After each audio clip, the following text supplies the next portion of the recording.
Okay, today's guest is Heather Vandermeyden. Heather survived over 20 near-death experiences during a harrowing 3-month stay in the ICU, following a profound medical crisis. Repeatedly crossing the threshold between life and death, she witnessed her own resuscitation, saw visions of her unborn children, and entered realms of healing waters, radiant light, and divine presence. Her encounters with God, Jesus, and departed loved ones left her forever transformed, erasing her fears of death and inspiring a powerful journey of healing and spiritual awakening. She is now the author of her newly released book, Miracles from the Other Side: How My Near-Death Experience Saved My Life. Let's welcome today's guest, Heather Vandermeyden. Welcome, Heather. Thank you.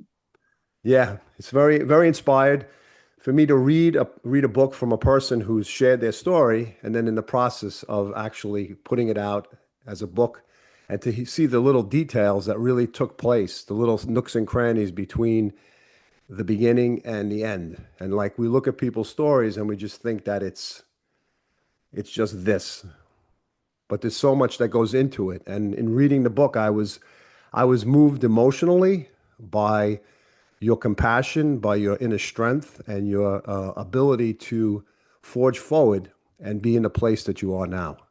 And so it's such an inspiring story, and hopefully people will get the opportunity to read your book. I have my little things that I made notes of in the process of reading it. So thank you and welcome. I'm so excited to talk with you today. Yeah, me as well. You mentioned going to the IANS conference just recently in terms of meeting with other Mhm. people who share the near-death experience.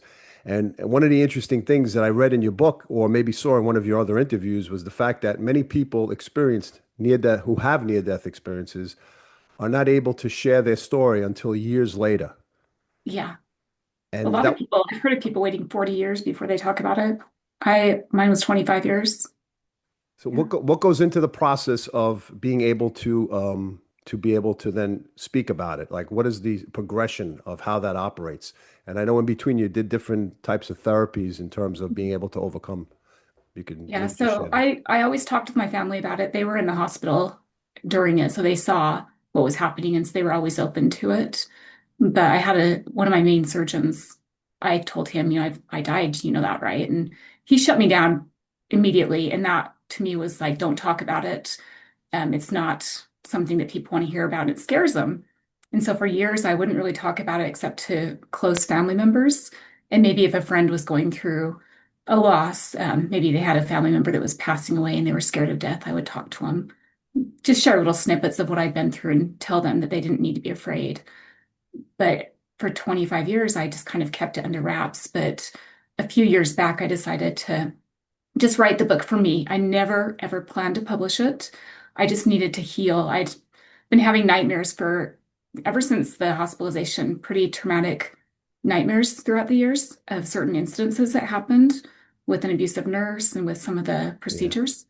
And so I decided to request my medical records. And it took about 6 months to get them. And I only received a portion of them. They had shredded the rest. There were thousands of pages that were missing. But reading through that just brought back all the trauma. And I knew I needed to get some help, that I wasn't capable of healing on my own. And so I did a year of weekly EMDR therapy. Right. It was incredible. I would just sit every week in this therapist's office and just sob uncontrollably as I went through each experience. And at the end of a year, she said, I think you're okay. And I said, yeah, I am. It was almost like it took the trauma from one part of my brain and moved it to another, to a part that wasn't scary anymore. I don't have nightmares anymore.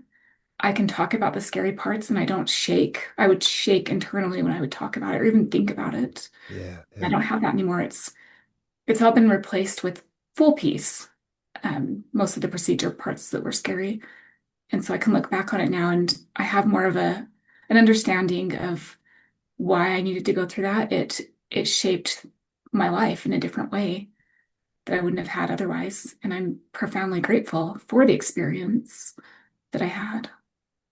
Yeah. You see people who, I guess, do either psilocybin or they try mushroom type of extracts in order to distance themselves or actually see themselves probably out of the situation.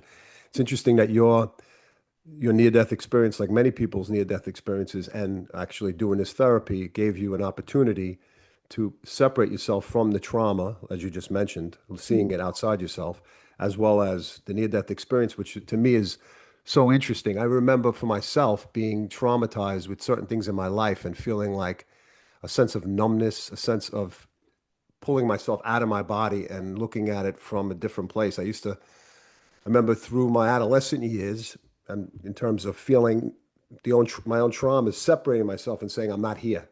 And therapists would say, where are you? I would say, I'm not here. I feel like I'm not, my body's here, but I'm not here. I wasn't in the ceiling. I wasn't in the corner of the room, but I was able to like say to myself, I have to look in the mirror to actually see if I'm here. And reading something like this and the courage it takes, or maybe the beauty that actually came out of it, of knowing that we go beyond this realm, which is what happened with you, and your story of sharing that is very interesting. I mean, not many people probably know that the situation in terms of you had the ulcerative colitis, Mhm. and it was very traumatic reading the details of what you experienced. My mom, I didn't even think she was going to read the book, and she did. And she said I cried the entire time because for her, the wounds are still fresh. She didn't have the experiences that I had of leaving my body. For her, it was just one trauma after another, and it was hard to put into the book the emotions that were involved, but I was critical so much of that time that it was like one thing after another. And it was really hard on my mom, and my whole family, but especially Yeah, when your baby's dying, and you have no way to no control. It's really a scary situation. yeah, I felt that. The interesting thing is the book. When you read it, you really can't put it down because it's just such a flow of information and so much you really want to find out of the different aspects of it, from this to the adoption process to the looking at life and how we go on. Again, I think people who are in touch with their feelings or could at least relate to their own traumas could then say, "Wow, this is really eye-opening." Because for me, I remember have my parents taking me to have we said we were going fishing, but we weren't going fishing. We were having my tonsils taken out. And so at 5 years of age, I'm pulling up to a house, looking out the window, looking to see where the lake is, and it's in Brooklyn, and there's no lakes anywhere. And I said, "Wow!" I was like completely like thrown off. And every time I go to a doctor now, which I try to avoid, I being in a position of like lying down brings back that specific trauma, that stress. Yeah. And when I heard EMRD, EMDR. yeah, when I heard about those types of things, you always say, wow, maybe that's like so amazing how we're so close to overcoming something, but yet we hide in the trauma and we hide in the anxiety of it, afraid to go forward. And again, your movement towards attacking and overcoming and overriding or being placed in that position is amazing. Along this journey, you also encountered a spirit guide or a Hmm. guide that was giving you or helping you, assisting you in the process of this near-death experience. Yeah. It's like almost like a person giving you training wheels to reinvent your life. Uh, Yeah, he was such a support, and I still feel him now. yeah, how does that work in terms of like when did it? Maybe you could just describe how it came to you, like how the first moment it came to you, and how it's been with you ever since. So looking back now, I mean, I was 20 when this happened. I was really young. But looking back, I can see that he was always around. It's a male energy, but even before, especially because I'd heard that voice say, "You're going to die soon. You're going to be okay." And that was before the hospital experiences. So looking back on childhood experiences and stuff, he's been around probably since birth, but I just didn't understand what it was. But even after my NDEs, he's always around. And there have been more experiences than I could even talk about where I felt his presence and heard the whisperings of, stay at, like I'll be on the freeway and I'll hear, don't get in the lane to the left. There's going to be an accident. And there is. It's very always correct. And it's Amazing. funny things sometimes, like you don't even expect it. It's fun. So he's Yeah. there. So yeah, well, like we talk about guides themselves. Like I've interviewed other people who've been alerted towards like a car accident up ahead and avoid going through that intersection. Yeah. Like and other people who speak about hearing a voice or hearing something that just at a certain crucial time in their life. I think I mentioned to you, I heard the word Psalm 30 that Yeah. just blasted out to me, and I got out of bed Psalm 30. So I think I think when we're open, I think when we're able to quiet our minds, and if we're not able to quiet our minds, I guess we're placed in situations where, like yourself and others who have these near-death experiences that are putting us on the path to finding our true purpose and the connection towards spirit. But spirit in a sense of a real spirituality as opposed to a conviction towards religion. Did that shift your mindset from the religious aspect to a more spiritual aspect? Yeah, I completely left organized religion, and my entire family was very involved in our religion, and we all kind of fell away from it because we felt that we had such a strong sense of spirituality, but the confines of religion didn't fit into our life anymore because we had seen maybe more of the other side and knew what was most important here. And it's about loving everyone.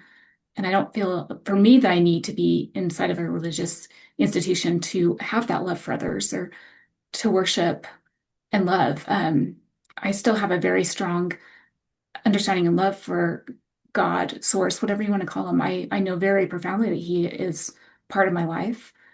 And I feel I can find that love and energy in nature, in my house when I'm praying. So I'm, again, very spiritual, but I kind of don't need that religion in my life. And other people do, but I just find that I can feel the love when I think about where I have my NDEs or if I just ask for guidance and presence, then that love is there.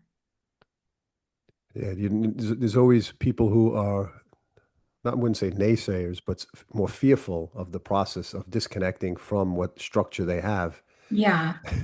And the fact that your story creates, well, other people's who have creates chaos for a person who's already had this mindset of how things should be, specifically reincarnation and past lives and all that together. And interestingly,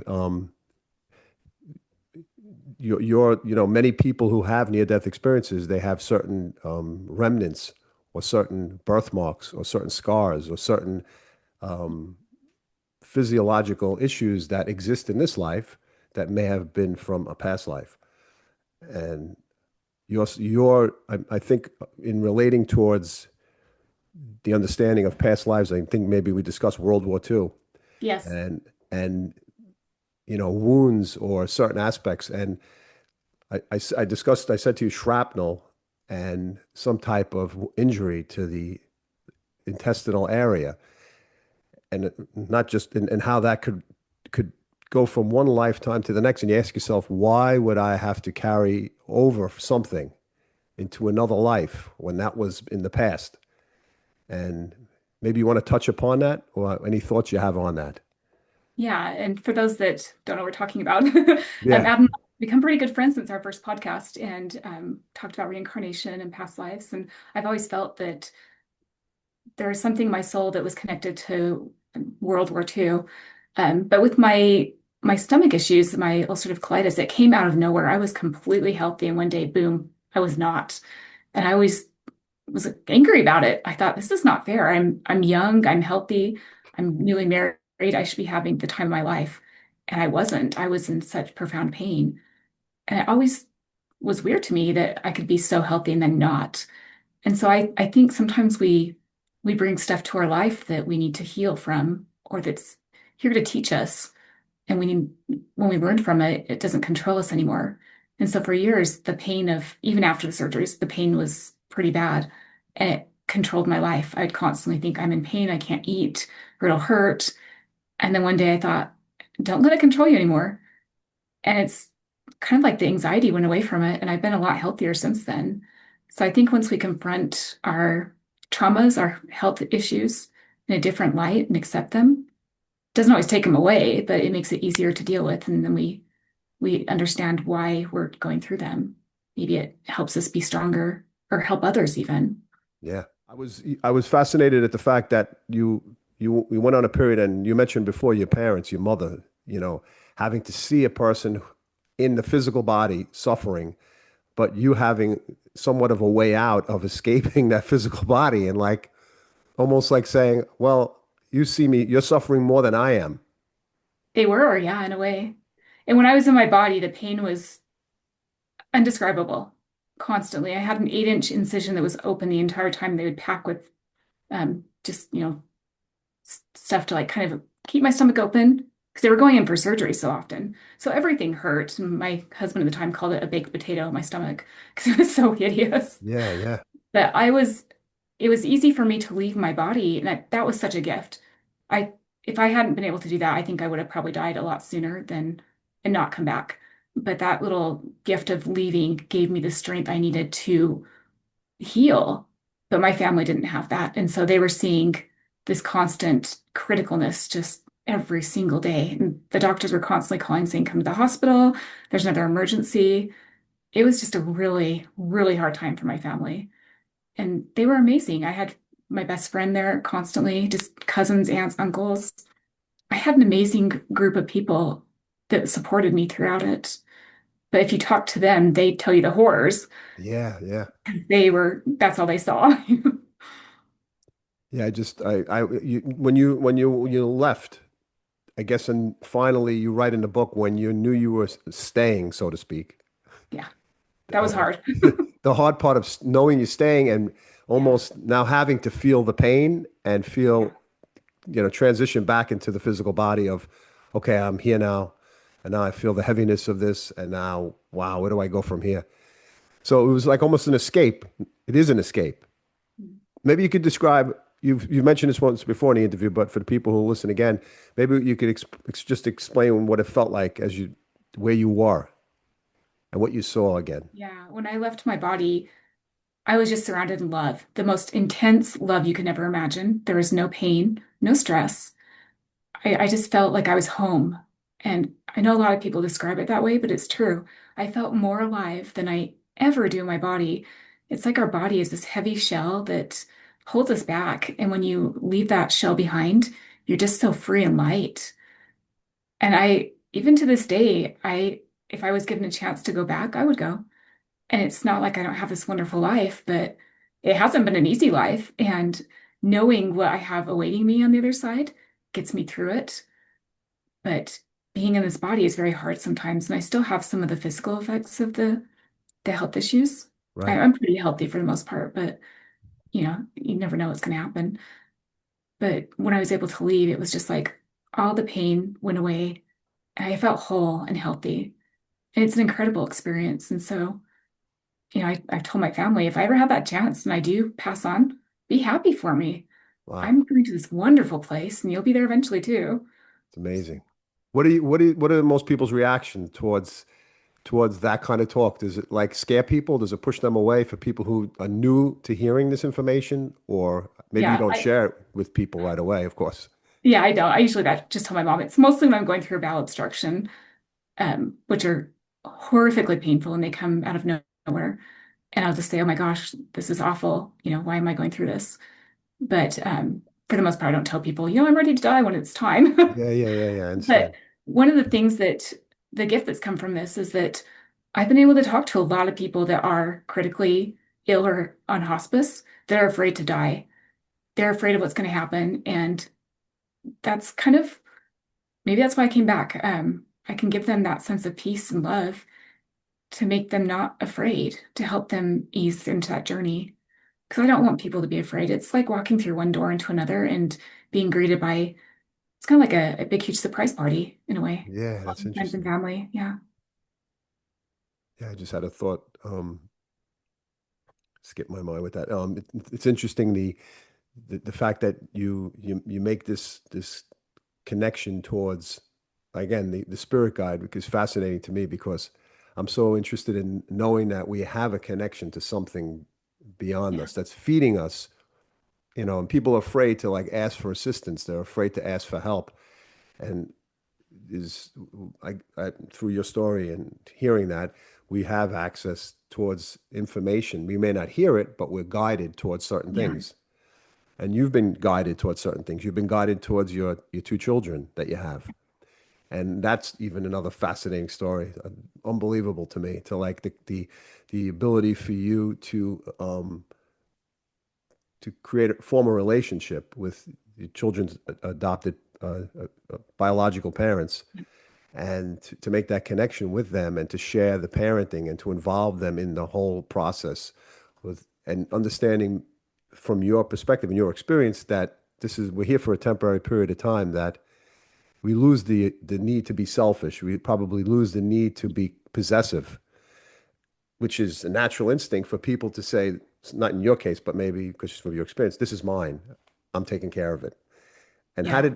did your experience lend itself to that, do you think? Well, I think with in regards to adoption, and you can read in the book, we had a baby, our first foster baby, that we ended up not adopting, and it was a really, really hard situation that we were told we could adopt, and then it didn't work out. And so being able to be in her life after she left gave me the understanding that if I hadn't known that she was okay, I couldn't have gone on living. That was my baby, my soul, and losing her was devastating. And so when it came time to adopt my two children, I knew that I couldn't take these children away from their family and let them never know that they were okay. They needed to know so that they could go on with their life. They needed to know that these babies were loved and they still loved them, and there was no reason to keep them from them. And I really feel like maybe before we came to this life, we had a soul contract that I would physically raise these children, but they would be all of ours in a way. My daughter, she's 20. And a couple of weeks ago, we were talking about her birth mom, and she said, because she usually calls her by her first name, and she said, can I call her mom? And I said, sure, she's your mom too. I mean, you have two moms, no matter Yeah, which way yeah. you look at it. And I don't have that jealousy at all because I am so grateful that I was able to raise my kids, but I share them with their birth family. And so it's fun for me when, say, my daughter goes with her older siblings, their half siblings, and her extended birth family, and they welcome her and love her. It's just more love that my kids can have. Which shows the fact that, sometimes in families, we sometimes look at blood thicker than water. And we sometimes feel Mhm. that, our family members are our family members, and we're not given, when we're given the opportunity that's presented to us by other friends and people in our lives that actually sometimes give us the opportunity to really love, to feel, because sometimes family teaches us the greatest lessons, and it could create separation. It can create whatever it creates. But I notice in different moments of my life where certain family or blood, you would say, you have the expectation, and it could gnaw at you that this I don't have this with this person, but yet you can have it from a friend or another person who represents that person. As in your case, you have two souls that came to you to give you the opportunity to be a mother, and you to be a parent, and for them to be in your life. And in my mind, it's interesting. I see your guide actually presenting like an imagery, like a television, when that happened in your near-death experience, to show you present you these two images of the children, which is what happened to you. You saw them in your near-death experience, and then they came to you Yeah. exactly when the time was right. And you speak about timing, and Yeah. I It was guess amazing. yeah, just you could share that story again, or how that, with Yeah. the scenario. Yeah. So when I was having my near-death experiences, these two children and an older man would show up at the foot of the bed. And I was constantly telling my mom, there they are again. And she couldn't see them. And it was probably stressful to her. But we joke about it and say, who are these kids? They were so blonde. And my husband at the time was Portuguese, kind of dark, pretty dark, and, dark hair. And these kids were very, very blonde with hazel eyes. I had no idea who they were. I just thought they were maybe like little guardian angels. And, we joked about it. Well, they're not my kids. And I didn't have kids at the time. But a couple of years later, once I'd healed, I heard my guide say, your body can't handle a pregnancy and you're going to have to become a mother through other means. And I knew that it was adoption. I'd known that for years in my deepest part of my soul. And so it wasn't a scary thing to embark on that. And I felt very guided. The process to become a foster parent was very smooth. And I remember the caseworker saying, we've never had a home study go through so fast. It was 6 weeks from start to finish. All the training classes and everything were done in 6 weeks. And the day I got the call from my son, I remember it so vividly. I was at Mervyn's department store. I had a newborn baby. He was about 2 weeks old at the time. And I got a call from the caseworker saying we have two children, a 6-week-old girl named Mhm. Angel and a little boy that's 22 months. And then immediately I heard that voice always behind my right shoulder say, it's the boy. The little girl is going to go to an older 2-year-old sister, that family. And so I said to the caseworker, just put us in committee for both to decide which child will come to us. They would do a committee with a couple of different families to see which ones were the most helpful for that child, which support their needs the best. And so I knew that it was going to be this little boy.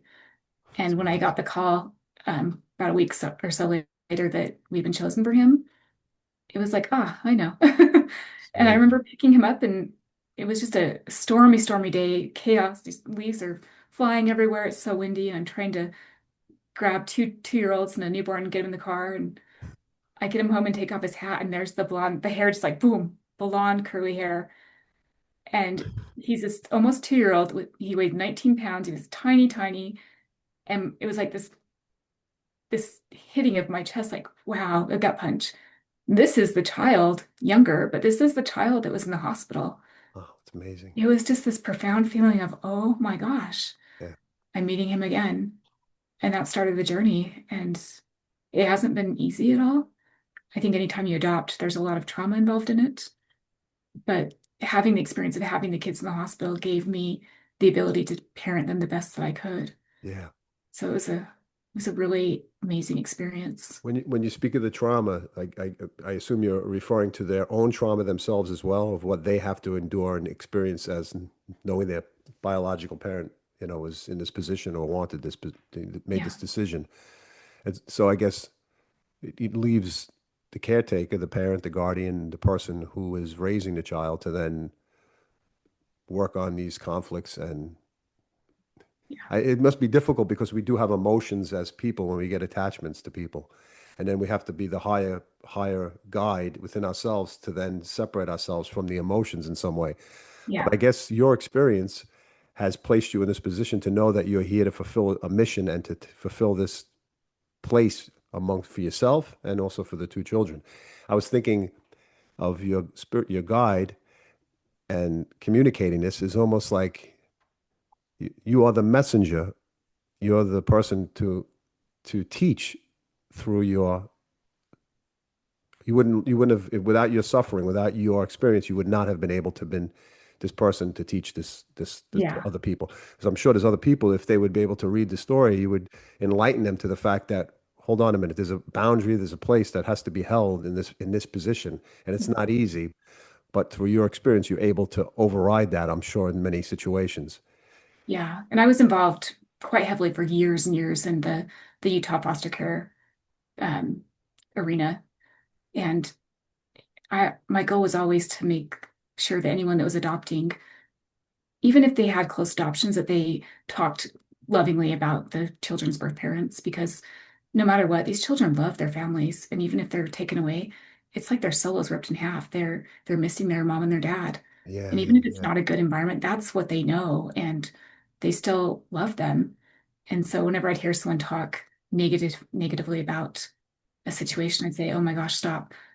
These kids, that is their lineage, their background, their ancestors. Absolutely. Please don't do that.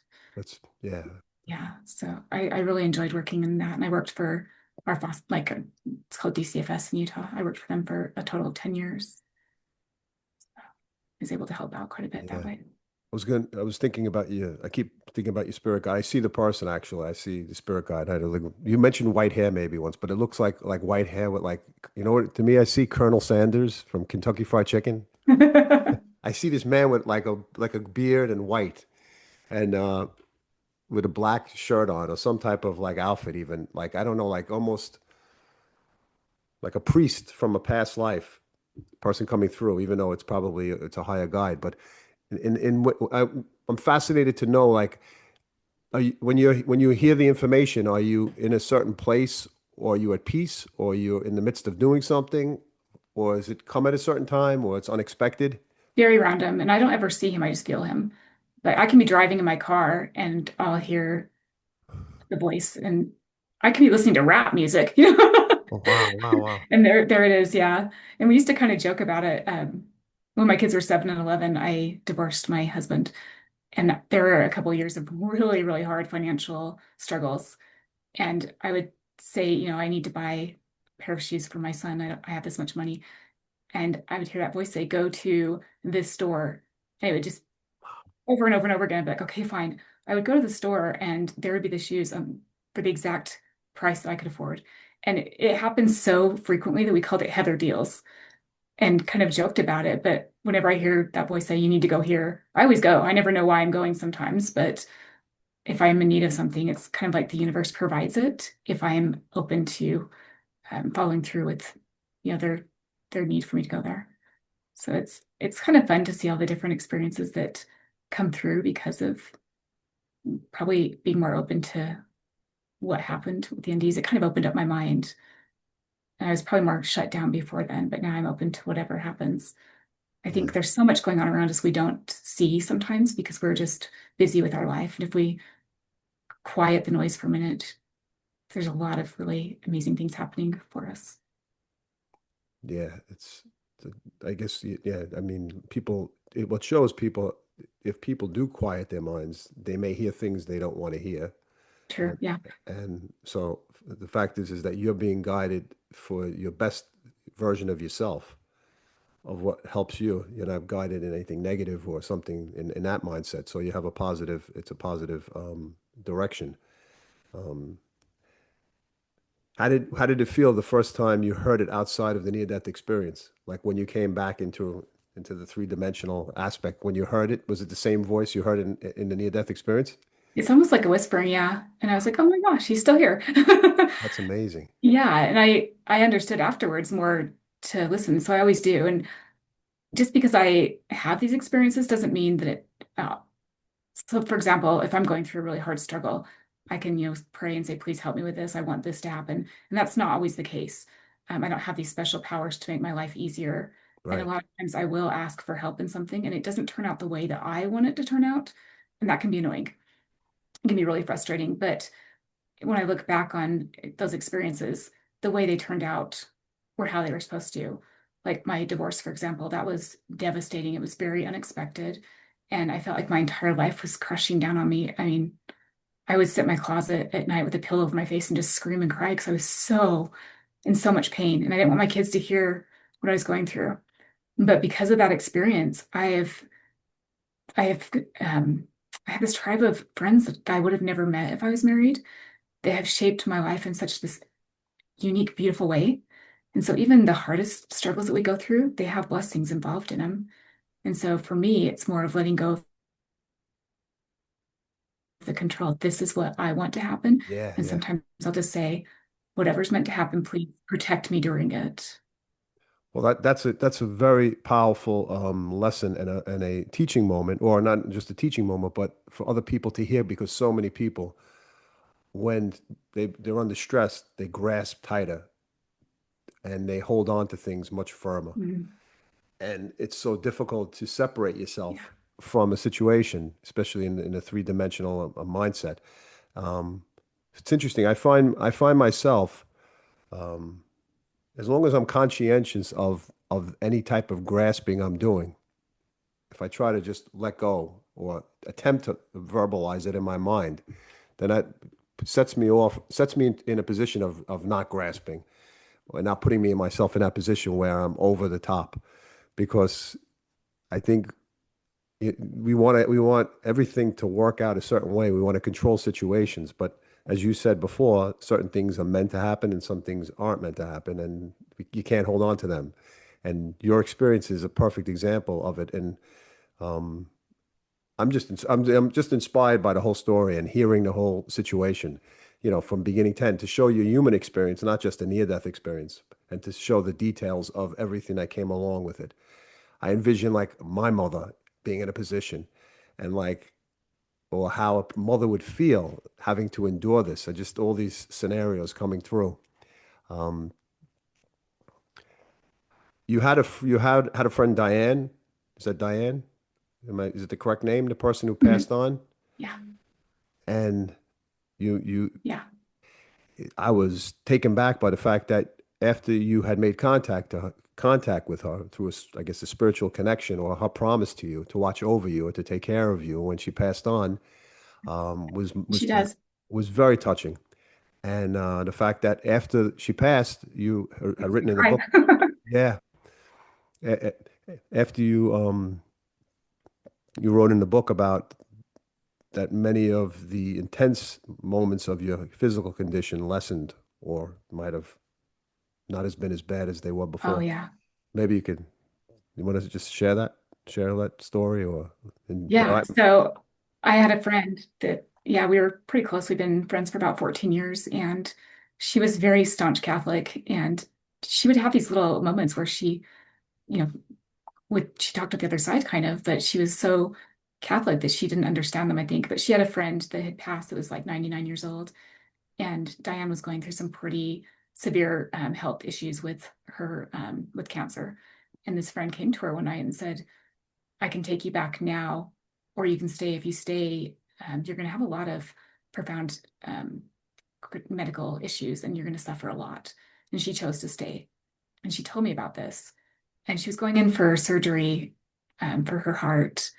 And that was on a Wednesday. And so Sunday I went over there. I'd go over every weekend and help her with stuff because she was pretty sick. And she said, I feel like I'm going to pass away during the surgery. And I said, you can't leave me.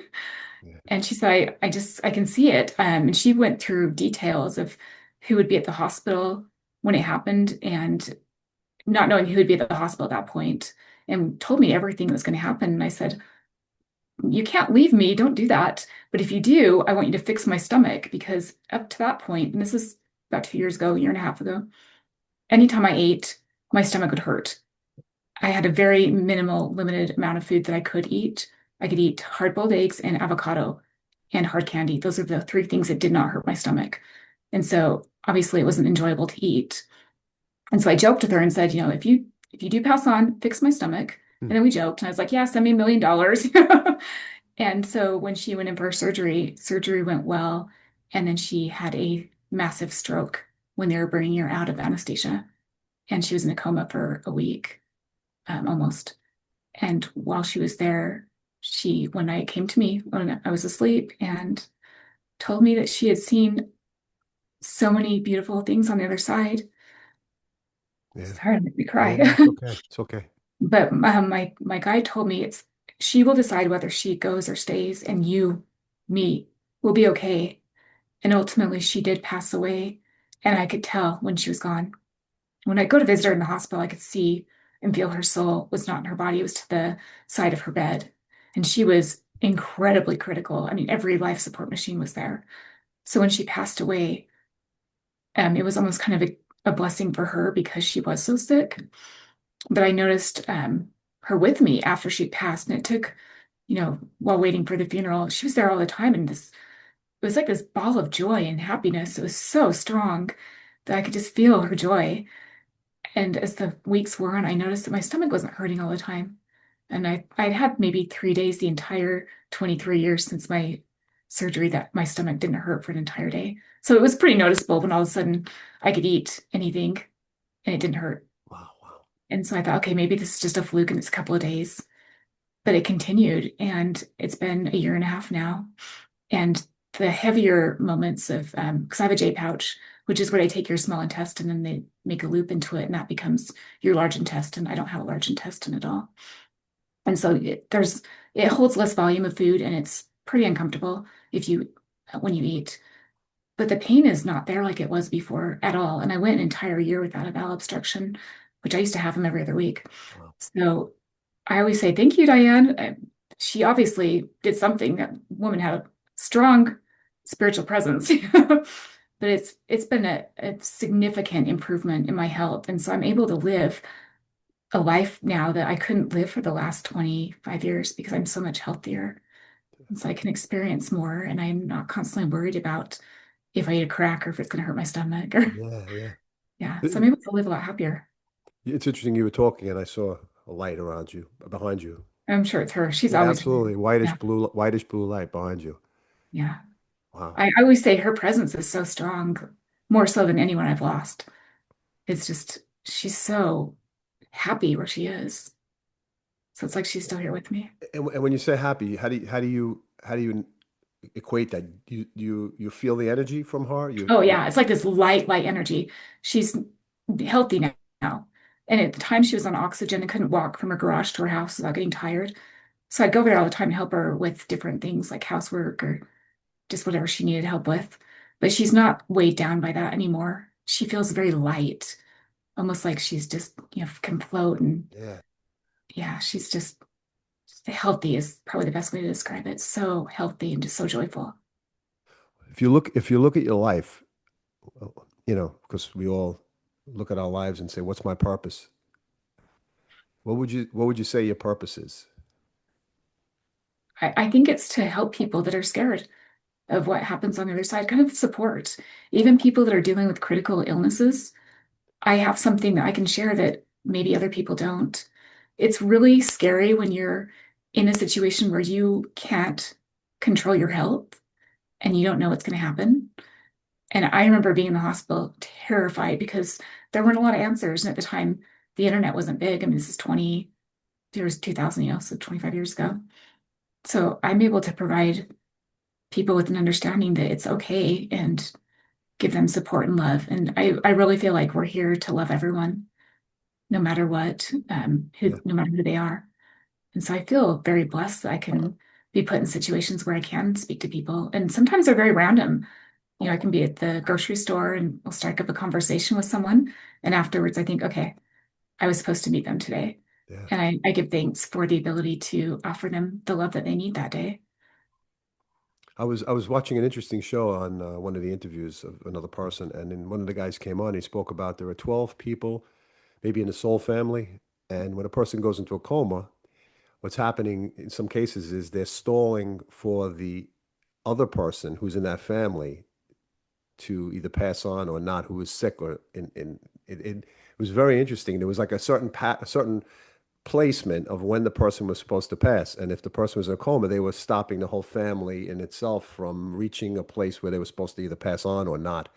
I couldn't get the gist of it all, but it was very interesting, the fact that it wasn't their time, that they had to slow down the whole pattern of the family to a different place, like refocus it. It was maybe I'm not wording it correctly, but it was very interesting of how the soul families come in, and we encounter different people that I know. We encounter different people who are in our soul tribe or teaching us different lessons, playing different roles.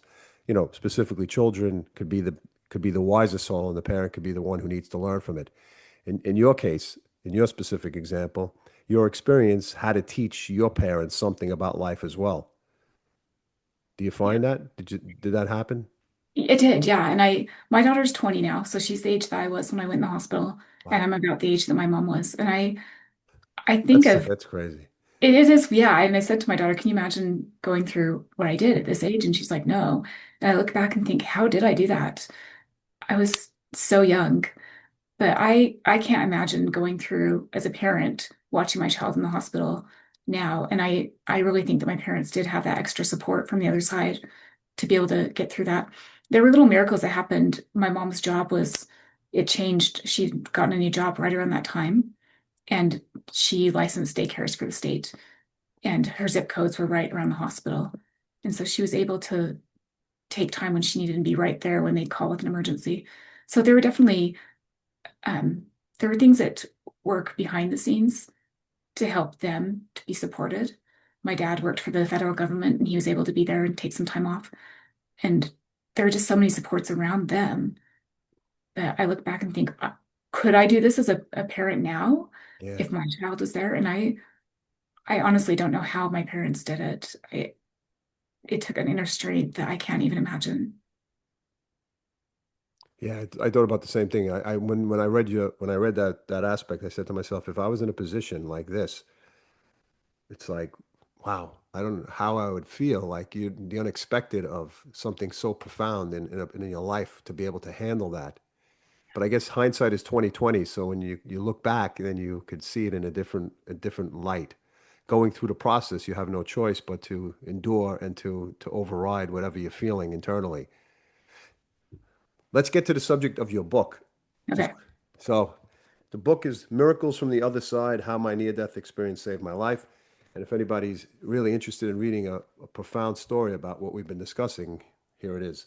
And maybe you could just share with the audience how, when the idea came about and how you decided to write it. Yeah, so I've been told ever since my experience, you need to write a book. And I always said, I'm not going to write a book. I'm not going to put that out there for the world. And so I always kind of pushed it away, a book about this. And I would say, no, I'm never going to put that information out there. I was too vulnerable and I didn't want to put all my baggage out there for everyone. And it was scary to think about doing that. And then about 2 years ago, I was at a book signing for Richard Paul Evans. And there was a friend there that had written a book about NDEs. And he said, you need to write your story. And it's like this lightning bolt just hit me. And I thought, yeah, I need to write my story. Never before had I felt even remotely able to do that or didn't want to. And so I went home and I opened up a Google Doc and I just started writing. And the words kind of came through. And by this point, I had my medical records. And so I had journals and, you don't forget these memories, really. It was more about getting the medical parts of it in. And so I poured over my medical records, my my bills from the hospital, talked to family, and started writing the story. And I found as I wrote, I was healing in a way. And seeing it on the other side of it, from the aspect of not being in the thick of it, I was able to write about it without being so traumatized. And the therapy definitely helped. I'd already done therapy at that point. And so last year at this time, I had about 8,000 words and I had gone to ION's conference in Arizona. And I came back and I just felt like I had this downloaded and I just wrote and wrote. And then throughout the next, couple months, I got the book pretty much put together. But in March of this year, I quit my job to help take care of my dad, who's been pretty having some health problems. And as I quit my job, I had more time to just sit and write, and the words would just flow. I'd be writing till 11 o'clock at night, and it was almost like I'd look at the words the next day and think, I don't even remember writing this. It was this beautiful experience of downloads. And so I wrote and wrote, and the people that needed to be involved, my editors, my book designer, we just kind of all fell together. There are some really amazing experiences of how they came into my life. And every time I get frustrated and think this is so hard or this costs so much money to do, I'd get another gift. And the book just kind of came together so beautifully with these people that all of a sudden the book was published and I thought, oh my gosh, what just happened? Amazing. Yeah, 'cause originally I thought I can just write the book and have a copy for me and for my children. I wanted them to know the story of how they came to meet me. And so I still am kind of surprised that it's out there. And I've had people in, the US, Canada, Spain, Australia that have bought the book, and people are reaching out that I've never met before, that it's touching their lives. And the response has been just beautiful. And so it took away all the fears of putting myself out there. And there's some parts in the book that are they were hard to write, Yeah, I understand. really hard. And when you have an issue that involves your bowels, it's embarrassing. I had to get over that. And yeah, there's been people that reached out that I would have never met otherwise. And so if I can help one person that has a critical health condition to feel less alone and less judged, then I feel like I've won at this. And I don't expect to make any money off the book. I don't think you go into Right. writing for the financial benefits of it. I have been surprised how many have um, sold, but that's not what it's about. If I sold one book and it helped one person, that's what I needed. And whenever I see the cover of it, it makes me happy. Beautiful. I love the cover. There's something, the yellows in it Beautiful. kind of remind me of the yellows on the other side. And yeah, it always makes my heart happy. So I had an amazing cover designer and she gave me 15 designs. And the minute I saw that, I thought, that's it. Like it just was so profound. That's the one I want. Yeah. And it's just, yeah, it's been an amazing healing experience for me. I was able to write about stuff that I never wanted to talk about. And some of it was really, even now when I read it, it makes me cry going back to that point and some of the losses. But I also feel like every time I do, I heal a part of my soul that was still kind of broken. So, Yeah, I think it's like quality over quantity in oh, life. Like I look at life like making sure that Like I know my father, for example, when he was out of not in the Alzheimer's position, but in more of a present mindset, whatever it was, his question was, "Are you making money from that? Are you making money from that?" And every time I heard that, I got a joy out of disconnecting from that feeling because I knew there was more to life, whatever I was doing, that gave me a sense of satisfaction that money couldn't buy. Yeah. And I think when you put your heart into something, you've reached the limit on what you feel. So whether somebody likes it or not, you're being authentic and being vulnerable. And when you do that, then you become richer in your experience. For you, for example, when I hear about, for example, the intestines or anything, it's about letting go, Yeah. bowels letting go, our digestion, about digesting life and allowing things just to go, to flow. So it's not so scary, nor is it, you might have been feeling vulnerable having to share that information, but looking at you and seeing your strength and the power you possess, our insides are just a fraction of who we are, no matter what it is. And and being able to share an experience of your internal world, your insides, is so much strength because it gives you the opportunity also to come out of yourself and to branch out. And I think that was one of the ways that you were pushed into this position to be able to allow yourself to write the book, to express yourself. Maybe if you didn't have this experience, you would have been, well, like everybody, you don't know what would have been. But Yeah. from it, there's each step leads to the next. And through that process, It does. Yeah. you're a summation of all those experiences.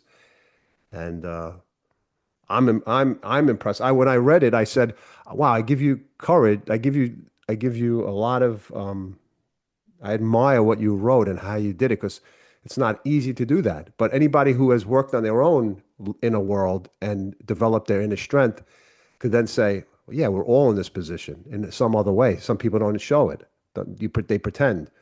But no, yours was strength and courage and power and inspiration.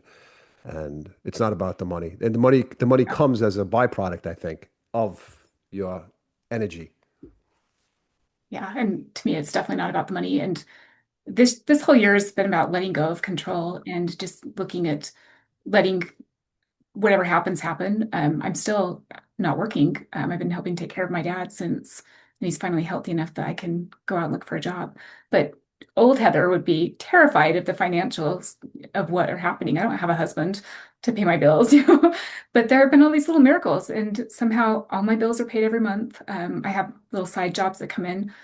I'm a notary, so I get money that way or whatever. But for me, the gift has been seeing that I've let go of the control of wondering how things are going to get paid, and they do. Um, and that is a huge burden off my shoulders because I was really scared when I quit my job. And I said Yeah. to my mom, this is not something that I would do. I always need to be like, this is how much money I have. I need my bills paid. But it's been a really cool experience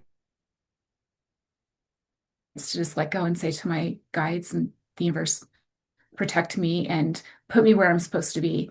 And it's, I've met all these different people that we're taking this journey together now. And IANS was just such an incredible experience seeing the people I was supposed to meet, and they're in my life for whatever reason now that I've gained as friends. So Yeah. again, it was very hard to let go of the control, but boy, what a gift. If anybody wanted to reach out or in terms of either purchase the book and make contact, where could they do that? So I have a website, heathervandermeyden.com. And then the book is on Amazon. It's in all the different online stores. You can get Barnes& Noble, Target, Walmart, all the different places. There's also a link on my website that you can click to, it'll take you to Amazon. Now you But have, there's a contact on my website that you can reach out that way. And I do respond to the emails. yeah, I'll So put I'll put yeah. the information down in the description below. Okay. We always, when you have a conversation about this subject, there are so many things that you've already spoken about, but if you had to, I guess, leave the audience with some type of message that you've even gained within the last year or so, or not, or before that, maybe what would you share with them, or what I would you tell them? Yeah, definitely let go of the control. It seems like our life here is a long time, but it really is a short time in the grand scheme of things. And I think we spend so much time in a place of anxiety and worry that we're missing out on what's happening in the present. And so my my thing now is be present and don't worry about the past or the future. Just be where you're at and enjoy each day. Even if it's a horrible day, be grateful for one thing. And I always think, okay, maybe today was bad, but the sunset was gorgeous.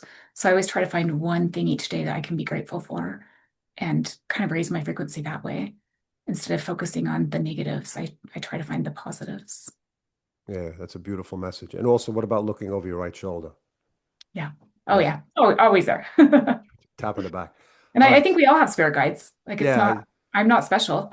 No, but you have a contact, which makes it interesting that you're able to receive information and then share that information and actually be guided by it. Where some people may, how do they not question it, like, and say, what am I hearing? Is that like what? Why when you hear that information do you act upon it? Have you said no, I'm not going to? Sometimes I have, yeah. Like, and I think Okay. sometimes people say, I have this gut feeling. Well, that's your guide. Um, and you don't have to have an NDE to have that guide there, he's or he or Right. she, they Yeah, all have yeah. them. But I'm probably in the past I didn't so much because I didn't understand it as well. Okay. Now that I'm older, more mature, I do. And so I always like even if it doesn't make sense to me, the voice will just be constant until I act on it. And so I try to just say, okay, there's a reason for this. And Yeah, yeah, I that understand way, that. yeah. And it saved my life a couple of times. There have been some really scary car accidents that I missed by inches, like probably 4 different times. If I hadn't been listening and slowed my car down, I would have been dead. So it protects me and my family sometimes. Yeah, but it also strengthens the communication that you're supposed to have with this person. Yeah. That's the real bottom line of it, because the person could, why are you being alerted each time where other Yeah. people are not? Or maybe they hear something in certain, maybe they're not supposed to hear it, and you are. You're supposed to guide people, which is what you're doing. And so everything that you've experienced, the courage you've had to tell your story, to speak about your personal issues and everything else, has all made you appear stronger in the eyes from myself, um, and I would assume in the eyes and minds of others who will read your book. So I thank you. Thank you. I'm excited to see where the journey goes. And yeah, the book has been a blessing in my life. It was so scary in the beginning, but I'm so thankful for the people that were involved in getting it out there and the message of love and hope. That even in our hardest trials, there is a light at the end, and we are protected even if we don't know we are. Yeah. Okay. Thank you. Thank you.